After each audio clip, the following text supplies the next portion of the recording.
के पागल बना के भूल गई जान तू दूसरा के पाके भूल गई जान तू दूसरा के पाके भइलू हर जाई जाए बेवफा तू कैलू बेवफाई जाए बेवफा तू कैलू बेवफाई।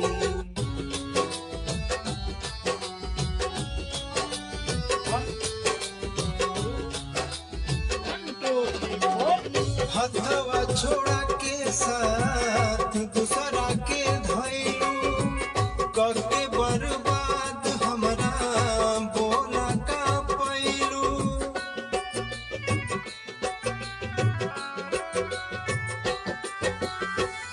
हथवा छोड़ा के साथ दूसरा के धइलू करके बर्बाद हमरा बोला का पैलू।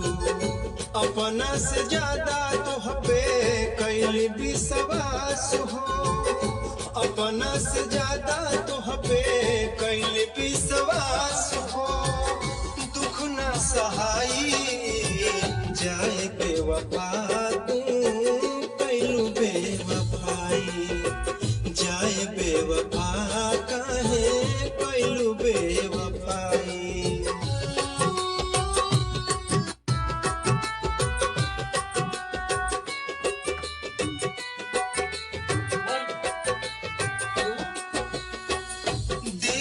जखम जान रही है आराम से भइनी बदनाम जान तोहरा हो नाम से।